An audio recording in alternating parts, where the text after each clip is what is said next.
3 महीने में सीरियस होकर तैयारी करोगे, एक बार एकदम सीरियस होगी, हंसी मजाक वाली बढ़िया से पढ़ लेना है। जीतेगा वो नहीं जो कमरे में बैठ के सिर्फ तैयारी कर रहा है, जीतेगा वो जो लगातार देख रहा है कि all toppers are divided by strategy but united by a common thing.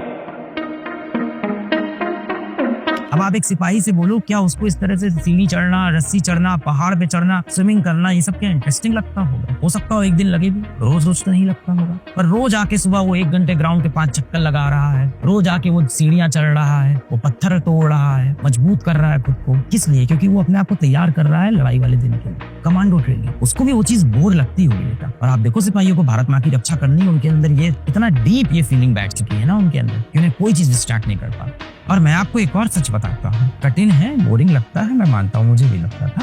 Physics में एक चैप्टर को 10 दिन पढ़ना खूब अच्छे से, उसके 100 सवाल प्रैक्टिस कर लेना, उसके 150 सवाल प्रैक्टिस कर लेना। कोई गारंटी नहीं है कि एग्जाम में आने वाला सवाल आपसे अभी भी हल हो जाए, क्योंकि डिफाइंड ही नहीं है ना। सवाल किसी भी फॉर्मेट में बन सकते हैं, क्वेश्चन की भाषा कैसी भी हो सकती है, न्यूमेरिकल वैल्यू कैसी हो सकती है, कैलकुलेशन में समय लग सकता है। ऑल्दो नीट बहुत ज्यादा कैलकुलेशन नहीं कराता है, आज के समय में तो बिल्कुल नहीं करा रहा है। क्वेश्चन बहुत ज्यादा वेरिएशन नहीं कर पाएगा, एक आध सवाल में कर भी जाए तो ओवरऑल जो आपने एनसीईआरटी की लाइन पढ़ी है वहीं से क्वेश्चन निकल के आना है, यानी एकदम डिफाइंड सिलेबस है। आप लोग बहुत बार पूछते हो सर जितना पढ़ा रहे हैं क्या उसमें से ही आएगा क्या, जितना पढ़ रहे हैं इसी में से आ जाएगा, कहीं बाहर से पढ़ने की जरूरत है क्या? सिर्फ एनसीईआरटी पढ़नी है, नथिंग एल्स। एनसीईआरटी के बाहर कुछ नहीं आता है, कुछ भी नहीं आता है, सिर्फ एनसीईआरटी को एकदम बढ़िया से पढ़ लेना है। अब सोचो कितने फायदे की बात है, एक बार इस तरह से देखना शुरू करो कि हाँ ये बोरिंग होगा, थोड़ा कठिन भी होगा, पर एग्जाम के लिए क्या है, गोल्डन बटन है, डायमंड बटन है। जाहिर सी बात है जो चीज डायमंड बटन है उसको पाना इतना भी आसान नहीं होगा। जब के पढ़ लिया फिर चीजें धीमे धीमे बनना शुरू हो जाती है,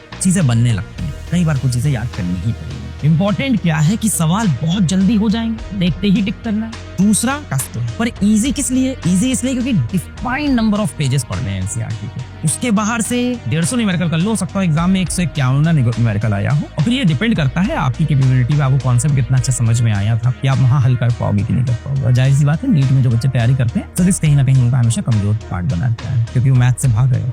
कर लेते हैं इसको यार, अपने नंबर सिक्योर कर लेते हैं और टाइम सिक्योर कर लेते हैं। चलो मैं बहुत ज्यादा नहीं बोलता हूँ, 2 मिनट के अंदर एग्जाम में आप सवाल सॉल्व कर रहे हो, क्या स्पीड आपको मिल गई है? कितना समय बचाएगा अब आपके कठिन कार्य, कठिन कह लो या मेहनत का कार्य जहाँ पे सॉल्व करना पड़ता है, कितना समय बच जाएगा? जीतेगा वो नहीं जो कमरे में बैठ के सिर्फ तैयारी कर रहा है, जीतेगा वो जो लगातार देख रहा है कि पेपर कैसा आता है, रणभूमि में कैसे खेलना है, वो अभी से सोचना पड़ेगा। सीरियस होकर तैयारी करो बेटा, एक बार एकदम सीरियस होगी, हंसी मजाक वाली। यहाँ ये पढ़ लेते हैं अच्छा लग रहा है, ये नहीं पढ़ते नहीं अच्छा लग रहा है। फिजिक्स में एक चैप्टर अच्छा लगा, बैठे हुए उस पर 20-20 दिन, अच्छा है, कोई बुराई नहीं है। पर फिर वो नीट का सिलेक्शन भूल जाओ ना, दोनों हाथ में लड्डू थोड़ी ना, चुन लो ना। फिजिक्स बहुत अच्छी लग रही है, बहुत अच्छी बात है, आगे चलेंगे फिजिक्स से पीएचडी कर लेंगे। फिर नीट की तैयारी क्यों कर रहे हो? दिल टूटेगा ना यार। देखो उस बच्चे का दिल कभी नहीं टूटता जिसने बिल्कुल पढ़ाई नहीं की, उसे तो पता है उसका रिजल्ट नहीं आना। दिल उसी का टूटता है जिसने थोड़ी सी पढ़ाई की, थोड़ा सा नॉन सीरियस हो गया, उसका दिल बहुत टूटता है, क्योंकि actually he has worked hard, पर कहीं कहीं बीच में डिस्ट्रैक्ट हो गया।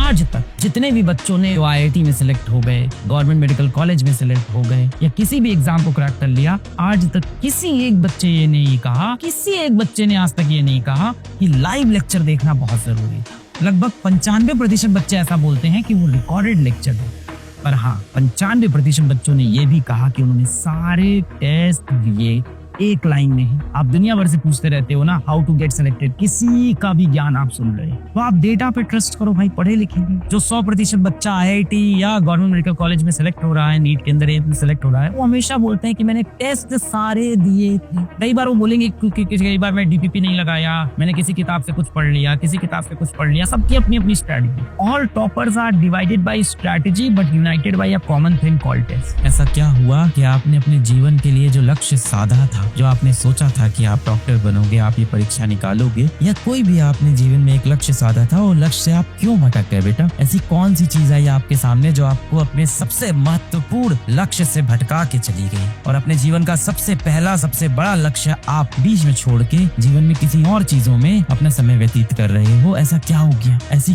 कौन सी चीज थी जिसने आपके जीवन का कंट्रोल छीन कर अपने हाथों में ले लिया? ऐसी कौन सी चीज हुई बेटा जिसने आपके मस्तिष्क के ऊपर खुद कंट्रोल करना शुरू कर दिया? आप बहुत स्ट्रांग हो बेटा, आप मेंटली बहुत स्ट्रांग हो। एक बार आप शीशे की तरफ देखो, आपसे मैं बात कर रहा हूँ बेटा, आप बहुत स्ट्रांग हो मेंटली। एक बार आप शीशे की तरफ देखो और खुद से बोलो, क्या मेरे जीवन का कंट्रोल कोई और ले सकता है? ले सकता है कोई? नहीं ले सकता। मेरे जीवन का कंट्रोल हमेशा मेरे पास रहेगा। क्यों लूज हो गया वो कंट्रोल?